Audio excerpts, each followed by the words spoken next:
ठाकरे गटाचे खासदार संजय राऊतांची आज मालेगाव न्यायालयामध्ये सुनावणी पार पडेल। आज संजय राऊत सुनावणीला हजर राहतात का हे पाहणं महत्त्वाचं आहे। दादा भुसे यांनी गिरणा सहकारी साखर कारखाना वाचवण्यासाठी शेअर्समध्ये 178 कोटींचा गैरव्यवहार केल्याचा आरोप राऊतांनी केला होता। या प्रकरणी भुसेंनी राऊतांवर अब्रू नुकसानीचा खटला दाखल केला।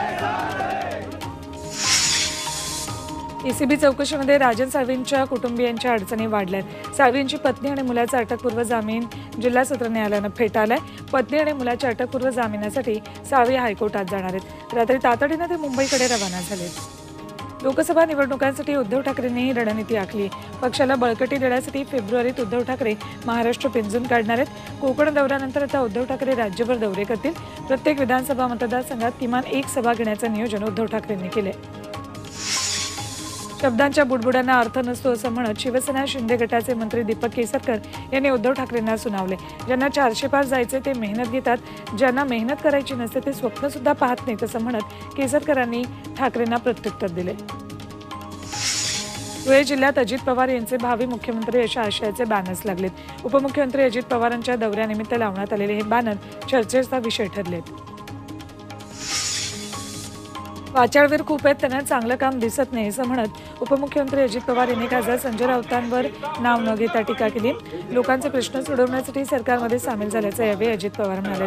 अंबानीच्या पाडसरे धरणाच्या पाहणी कार्यक्रमादरम्यान ते बोलत होते। उपमुख्यमंत्री अजित पवारांच्या दौऱ्यामुळे राष्ट्रवादी अजित पवार गटाच्या कार्यकर्त्यांची चांगलीच धावपळ झाली। अजित पवारांनी सकाळी 6 वाजता दौऱ्याला सुरुवात केल्यानं कार्यकर्त्यांना थंडीच्या कडाक्यात कार्यालयामध्ये हजर राहावं लागलं। संभाजीराजे छत्रपती यांचे आज सकाळचे सगळे कार्यक्रम रद्द केलेत। संभाजीराजेंनी स्वतः ट्विट करून ही माहिती दिली। त्यांचा फोनही बंद आहे। नियोजित दौरा तसंच विकास कामा उद्घाटनांचा कार्यक्रम अचानक रद्द करण्यात आल्यानं नव्या चर्चांना उधाण आले। उपमुख्यमंत्री अजित पवार आज सोलापूर दौऱ्यावर आहेत। अजित पवारांच्या उपस्थितीत सोलापुरातील काही माजी आमदार आणि माजी नगरसेवकांचा पक्षप्रवेश होण्याची शक्यता आहे। दुपारी राष्ट्रवादी अजित पवार गटाच्या शहर आणि ग्रामीण कार्यालयाचं उद्घाटन आहे, तर संध्याकाळी कार्यकर्ता मेळावा पार पडेल। अकोल्यातील कापशी ते बार्शी टाकळी या रस्त्याची खड्ड्यांमुळे चाळण झाली। नोव्हेंबर-डिसेंबरमध्ये खड्डे बुजवले, मात्र त्याचा काहीही उपयोग झाला नसल्याचा आरोप स्थानिकांनी केला। या मार्गावर शेतकरी आणि विद्यार्थ्यांची सतत वर्दळ असते। खड्ड्यांमुळे अपघाताला निमंत्रण असल्याचं म्हणत खड्डे बुजवण्याची मागणी स्थानिकांनी केली। भंडाऱ्याच्या खराशी इथल्या शाळेला गावकऱ्यांनी कुलूप ठोकले। शाळेला शिक्षक मिळत नसताना गावकरी संतप्त आहेत। 25 दिवसांपासून 2 शिक्षक नाहीत। नियमानुसार शाळेतल्या शिक्षकांची बदली करण्यात आली। त्यांच्या जागेवर दुसरे शिक्षक न नेमल्यानं गावकरी संतप्त झालेत। नाशिकच्या सिन्नरमध्ये रात्री बिबट्याचा मुक्त संचार सुरू आहे। नेहरू चौकातून वाजे विद्यालयाकडे जाताना हा बिबट्या दिसला। यामुळे नागरिकांमध्ये भीतीचं वातावरण आहे। नंदुरबार जिल्ह्यात केळी पपई उत्पादकांना पीक विम्याचे पैसे भरूनही नुकसान भरपाई मिळाली नाही। कृषी विभाग आणि विमा कंपनीकडे याचा पाठपुरावा करूनही हजारो शेतकरी नुकसान भरपाईपासून वंचित आहेत। त्यामुळे शेतकरी आक्रमक झाले असून जिल्हाधिकारी कार्यालयाच्या बाहेर त्यांनी निदर्शनं करत मदत देण्याची मागणी केली आहे। नंदुरबारच्या तळोदामध्ये कृषी प्रदर्शन भरवले। यावेळी आदिवासी बहुल भागातल्या शेतकऱ्यांना आधुनिक कृषी तंत्रज्ञान आणि शेतीची माहिती देण्यात आली। तसंच शेतीपूरक व्यवसाय आणि प्रगतशील शेतकऱ्यांनी वापरलेलं तंत्रज्ञान याचे नमुने प्रदर्शनात ठेवण्यात आले। वाशिम जिल्ह्यात एसटी चालक तसंच वाहकांची तपासणी सुरू केली आहे। प्रत्येक कर्मचाऱ्याला नियमांचं काटेकोर पालन करण्याच्या सूचना आगार प्रमुखांनी दिल्यात। कामावर असताना नेमप्लेट तसंच बॅच बिल्ला लावण्याची सक्ती करण्यात आली। सूचनेचं पालन न करणाऱ्या कर्मचाऱ्यांवर कारवाई केली जाणार आहे। वाशिममधून जाणाऱ्या अकोला ढोण रेल्वे मार्गाच्या दुहेरीकरणासाठी 219 कोटींची तरतूद केली। केंद्र शासनानं सादर केलेल्या अर्थसंकल्पात रेल्वेसाठी मोठी तरतूद करण्यात आली। तसंच पूर्णा रेल्वे स्थानकाच्या बायपाससाठीही निधीची तरतूद केली। त्यामुळे जिल्ह्याच्या विकासाला चालना मिळणार आहे। अकोला जिल्ह्यातील मूर्तिजापूर नगर परिषदेविरोधात वंचित बहुजन आघाडी मैदानात उतरली आहे। नगर परिषद नागरिकांकडून मालमत्ता करावर पठाणिक व्याज वसूल करत असल्याचा आरोप यावेळी वंचितनं केला। त्या निषेधार्थ वंचितनं नगर परिषदेवर धडक मोर्चा काढला। सांगलीतील जत तालुक्यात 65 गावांचा पाणी प्रश्नी सर्वपक्षीय लाक्षणिक उपोषण केलं। 65 गावांसाठी मंजूर म्हैसाळ सिंचन योजनेचं काम तातडीनं सुरू करावं। तसंच जतमधील 4 गावांचा टेंबू योजनेत समावेश करावा। या मागणीसाठी माजी आमदार विलासराव जगताप यांच्या नेतृत्वात काळ्या फिती बांधून उपोषण झालं. तीव्र आंदोलनाचाही इशारा देण्यात आला. नागपूरमध्ये अजित पवार गटानं महाल शिवाजी पुतळा चौकात बँड वाजवत पदयात्रा काढली आणि स्वच्छता अभियान राबवलं. महापालिकेत प्रशासकीय राज सुरू असल्यानं सध्या शहरामध्ये स्वच्छतेचा बोजवारा उडालाय. त्यामुळे आंदोलन करून प्रशासनाला जागं करण्यासाठी प्रशांत पवारांच्या नेतृत्वात आंदोलन झालं.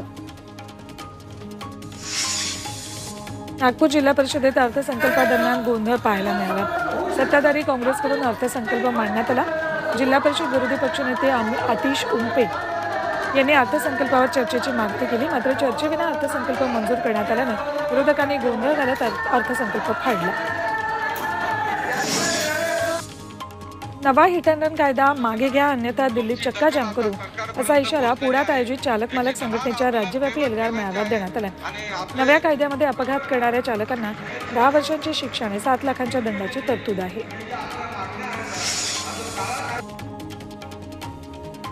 ज्ञानवापीच्या तळघरात पूजा सुरूच राहणार असा निर्णय अलाहाबाद हायकोर्टानं दिला. ज्ञानवापी मशिदीच्या तळघरात होणाऱ्या पूजेविरोधात मशीद कमिटीनं हायकोर्टात दाद मागितली होती. त्यावर कोर्टानं मुस्लिम पक्षाची मागणी फेटाळून लावत हा निर्णय दिला. या प्रकरणी पुढची सुनावणी 6 फेब्रुवारीला होणार आहे. ज्ञानवापी हिंदूंच्या ताब्यात द्या, नाहीतर आमच्या पद्धतीनं आम्ही ताबा घेऊ, असा सूचक इशारा संतांनी दिला. वाराणसीत 250हून अधिक संतांची बैठक झाली. त्यात प्रशासनाला हा इशारा देण्यात आलाय. बाहेरून लोकांना बोलवून ज्ञानवापीत नमाज पढला जातोय, असा आरोपही यावेळी संतांनी केला. पुन्हा बातम्या पाहूया. टॉप 50. गोधरा ॲक्सिडेंट और कॉन्स्पिरसी या सिनेमाचा टीझर रिलीज झालाय. 2002 मध्ये गुजरातमध्ये झालेल्या गोधरा हत्याकांडावर हा सिनेमा आधारित आहे. तब्बल 22 वर्षांनंतर ही कथा मोठ्या पडद्यावर पाहायला मिळणार आहे. सिनेमा 1 मार्चला प्रदर्शित होतोय. वेरूळ अजिंठा महोत्सवाला उत्साहात सुरुवात झाली आहे. डॉक्टर संध्या पुरेच्या यांच्या टीमचं सादरीकरण आणि राहुल देशपांडे यांनी महोत्सवाचा पहिला दिवस संस्मरणीय केला. सोनेरी महाराजचं प्रांगण सप्तरंगात न्हाऊन निघालं होतं. आज दुसऱ्या दिवशी कैलाश खेर यांच्या गाण्याचं सादरीकरण होईल. बीडमध्ये भाजप आमदार सुरेश दास यांच्या वाढदिवसानिमित्त गौतमी पाटीलचा कार्यक्रम आयोजित करण्यात आला. यावेळी गौतमीच्या गाण्यावर चक्क चाहत्यांनी गाडीवर, घराच्या छतावर आणि साऊंडवरही चढत डान्स केला. या कार्यक्रमाला महिलाही उपस्थित होते. जम्मूच्या पूंछ जिल्ह्यात हिमवर्षावाला सुरुवात झाली. त्यामुळे सुलतान पथरी, नेडिया पर्यटन स्थानांवर बर्फाची चादर पसरली. पर्यटकांची गर्दी वाढली. बर्फाचा आनंद लुटण्यासाठी पर्यटक गर्दी करतात. कल्याण भिवंडी रोडवर एसटी महामंडळाच्या बसनं 3 जणांना उडवले. दुचाकीवरून जाणारे दोघे आणि 1 जण या अपघातात जखमी झालेत. त्यांच्यावर सरकारी रुग्णालयात उपचार सुरू आहेत. एसटी चालकाचा ताबा सुटल्यानं अपघात झाल्याचा प्राथमिक अंदाज आहे. छत्रपती संभाजीनगरमधून जाणाऱ्या जालना रोडवर आता अवजड वाहतुकीला बंदी करण्यात येईल. गुरुवारी पहाटे गॅस टँकरला अपघात झाल्यानंतर गॅस गळती झाली आहे. त्यानंतर या परिसरामध्ये सुमारे 18 तास नागरिकांचा जीव टांगणीला लागला होता. अशा दुर्घटना टाळण्यासाठी अवजड वाहतूक बीड बायपास रोडवरून वळवण्याचा प्रशासनाचा विचार आहे. यवतमाळच्या उमरखेड इथल्या बस स्थानकाच्या प्रवेशद्वारासमोर भीषण अपघात झाला. ऊसाची वाहतूक करणारी ट्रॅक्टर ट्रॉली उलटली. या अपघातामध्ये 3 ऑटो रिक्षांचं मोठं नुकसान झाले. या अपघातात सुदैवानं कुठलीही जीवितहानी झालेली नाही. रस्त्यांवरील खड्ड्यांमुळे ट्रॅक्टर ट्रॉली उसळल्याचं प्रत्यक्षदर्शी सांगतात. बदलापुरातील कर्जत पुणे महामार्गावर मोठा ट्रेलर पलटलाय. अर्धवट काम केलेल्या रस्त्यामुळे ट्रेलरचा अपघात झाला. या अपघातामुळे 1 किलोमीटरपर्यंत गाड्यांच्या रांगा लागल्या होत्या. या शाळेच्या बस देखील अडकल्या होत्या. वाशिममध्ये बेकायदेशीर पिस्तूल बाळगल्याप्रकरणी तरुणाला अटक केली. नितीन दंदे असं त्याचं नाव. त्याच्यावर गुन्हा दाखल केलाय. तसंच त्यानं पिस्तूल कुणाकडून आणली याबाबत अधिक तपास सुरू आहे. स्थानिक गुन्हे शाखेच्या पथकाने ही कारवाई केली आहे. अहमदनगरच्या कोथरूडमध्ये पत्नीनेच पतीच्या खुनाची सुपारी दिली. घरात 4 शस्त्रधारी इसमांनी प्रवेश करत तिच्या पतीचा खून केला. त्यानंतर पत्नीनेच बेलवंडी पोलीस स्टेशनला फिर्याद दाखल केली. मात्र चौकशी दरम्यान पोलिसांचा फिर्यादीवरच संशय बळावला आणि अनैतिक संबंधातून खून केल्याचं उघड झालं.